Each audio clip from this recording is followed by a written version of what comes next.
இப்போ யூடிஆர்ல சிக்கல் இருக்கிறவங்க பட்டா பழைய ரெக்கார்டு ஆர்டிஐல எடுத்துடலாம். ஈஸியா நீங்க நான் சொன்ன முறைப்படி எடுக்கணும். இந்த வேலையை நீங்க செஞ்சிடணும். செஞ்சு ஈஸியோட அந்த ஆர்டிஐ ரெக்கார்டுக்கு வந்துட்டா உங்க வழக்கு ஜெயிச்சிருமா ஜெயிக்கலையா எப்படி கொண்டு போயிடலாம் தெரிஞ்சிடலாம். முதல்ல டாக்குமெண்ட்டை அசம்பிள் பண்ணுங்க. யூடிஆர்ல சிக்கல் சார், யூடிஆர்ல சிக்கல் இருந்தீங்க, பட்டால சிக்கல் தான் இல்லை. நல்லா புரிஞ்சுக்கோங்க.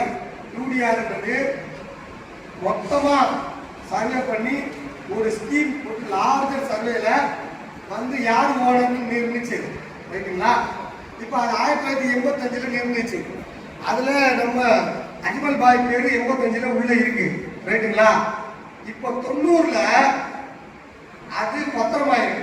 அது பத்திரமாயிருக்கு அப்படின்னா ஒண்ணு அஜ்மலோ அல்ல அஜ்மல் வாரிசுகளோ அல்ல அஜ்மலால் எழுதி கொடுக்கப்பட்டவர்களோ வித்துருக்கணும். அப்பதான் அந்த கணக்கு கரெக்டா வரும், லிங்க் கரெக்டா வரும். யூடிஆர்ல லிங்க் கரெக்டா வரும். இப்போ ஏதோ யூடிஆர்ல இல்லாதவங்க வித்துட்டாங்க. யூடிஆர்ல புறம்போக்குன்னு இருக்கு, அவர் பேரே இல்லை, அவர் வித்துட்டாரு. அந்த பத்திரம் செல்லுமா?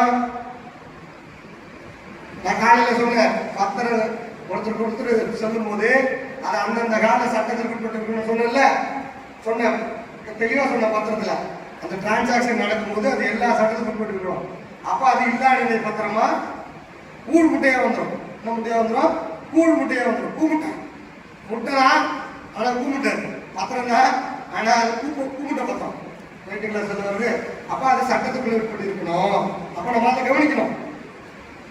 அப்போ யூடிஆர்ல தப்புனா வகைப்பாடு தப்பு, புறம்போக்குன்னு போட்டிருப்பா, வகைப்பாடு தப்பு, அல்லது வேறு நபர் பேர் போட்டிருப்போம், உங்களுக்கு சம்பந்தம் இல்லை.